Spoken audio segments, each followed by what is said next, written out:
how do antioxidants work? You've heard the name, you possibly know what some of the good foods are, but what really are they doing? That's what we're going to look at in this tutorial. So we're going to explain that by first looking at free radicals, then looking at antioxidants themselves, and then finally we'll talk about some good foods that contain high antioxidants. Free radicals, we'll just say, are the bad guys. They are essentially damaging cells, or they are cell damage. Now, we're going to look at exercise and how it produces them, diet and general metabolism. Now, you can get it from other places, air pollution, smoking, so on and so forth. But moderate exercise is a healthy practice. Now, it will still produce free radicals because free radicals are produced from your metabolism. So they are produced either from normal cell metabolism in situ. So every metabolic reaction has some sort of breakdown in place. But what the body has in place, it's able to deal with that. And at a low level, it can deal with it as well, because it can create its own antioxidants to deal with that, or its own molecules and mechanisms to deal with it, which is why moderate exercise is a healthy practice, or that's why it's saying that. However, exhaustive exercise generates free radicals. So it will generate the free radicals, and in some respects, it could be said that it will generate more than the antioxidants that can be produced. Now, what comes along with this is why exercise and recovery is so important. The food you eat, the rest you have, so on and so forth. So we need to, there's nothing wrong with exhaustive exercise and higher intense exercise. We just need to recover more effectively from it. Obviously, diet can do it. So this hypothesis involves overconsumption of fructose. Now, I've talked about that before when we've talked about the liver, in how that can, in some respects, wreak havoc. But essentially, another thing that fructose can do, it leads to inflammation in all cells that metabolize it rapidly. And then that's what creates the free radicals and the cell damage, and then the body has to go about dealing with that. So it has mechanisms to deal with it in, let's just say, sensible levels. But it does need help from nutrition coming in to be able to do it. And as I mentioned before, it's happening all the time in your metabolism. You can't get away from free radicals. It's just the body has built to deal with certain levels of it. If those levels become too high and they last too long, then it starts to turn into problems. Now, that's the key to it. It's the high amount that they can come in and the duration that can then go on for, and then that's when the problems begin. If you can create them, deal with them by recovering properly, eating properly, so on and so forth, then it's going to be that much more effective or your body's going to be that much more effective at dealing with them and remaining healthier for longer. And here are some of the other ways. And as I mentioned, it is essentially cell damage or DNA damage.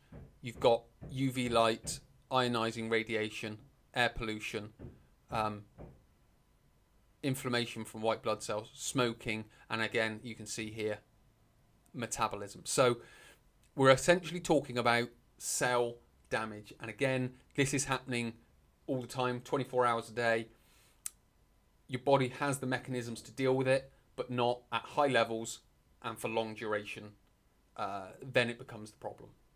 So antioxidants, what are they doing and how are they making the body healthy or keeping the body healthy?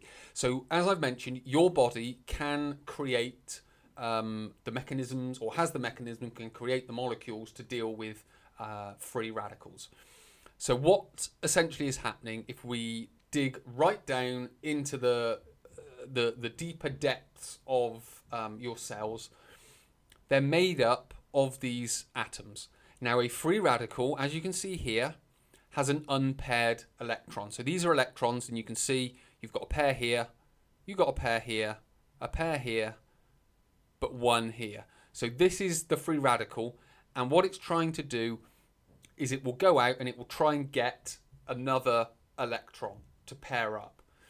So when I talked about neutralizing, so an antioxidant will neutralize the free radical. Now, what that basically means, a lot of people will say they fight them. They don't fight them. There's no fighting going on. It's just an electron going from here down to here.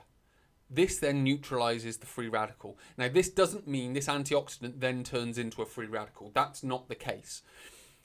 It neutralizes this free radical, and then essentially, once it's neutralized, it then doesn't go around causing more cell damage. So they donate electrons or an electron to the free radicals, thereby reducing their reactivity, as I've mentioned. What makes antioxidants unique is they can donate an electron without becoming reactive free radicals themselves.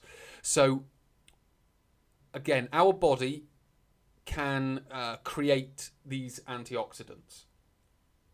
It has the mechanisms to do that. Now, again, it goes back to what I talked about before. If it's increased from the exercise, from the diet, from stress levels, and they're prolonged, then it starts to turn into a problem and we get more cell damage, we get more then symptoms of illness.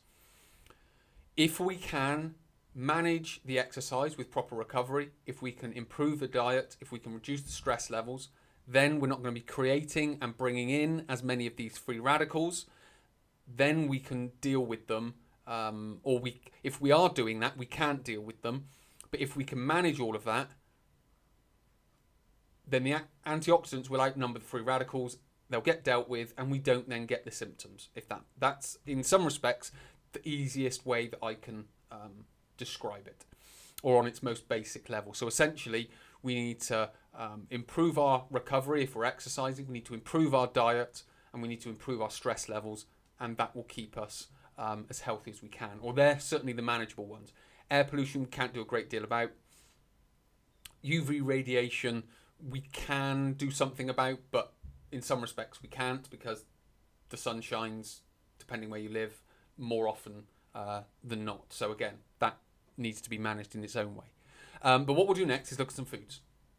Antioxidants neutralize, as I've mentioned, free radicals by giving up their electrons. Now, there are more foods than this. This is not an exhaustive list.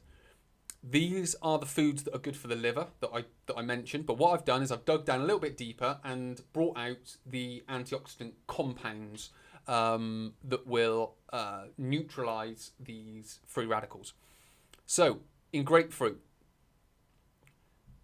I can't pronounce them all, so I'm not going to.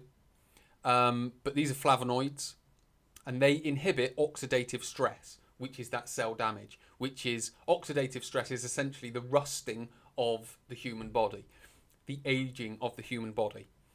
They're anti-inflammatory and they are anti-inflammatory and have anti-cancer properties, and also improves liver function. Then we have blueberries. Again, has another flavonoid, which is the pigment, which gives the colour of that sort of blue purple type colour. They're found in plant foods, and again, as it says, antioxidants.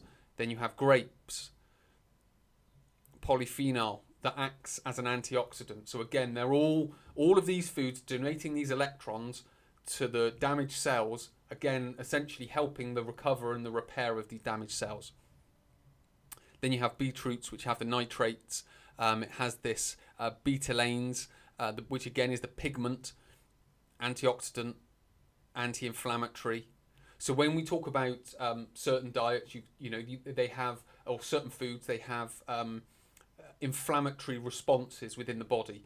High fructose type foods, cakes, biscuits, pastries, high sugar foods, that's an inflammatory type food.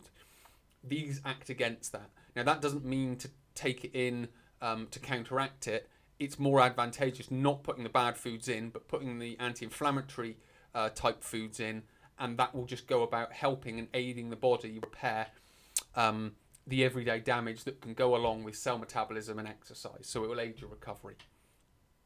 And then cruciferous vegetables, broccoli, Brussels sprouts, all those different types of foods. But they have detoxification enzyme, which is this one, and the effects can last for weeks. And again, they're an antioxidant. So again, it's all about these antioxidant type foods, these plant foods that will promote the optimal function of what your body is already doing, in so much as recovering from cell damage that comes from cell metabolism, exercise if you're doing it, stress if you are. So just by eating these foods, removing poor foods, you're going to be in a much more advantageous position.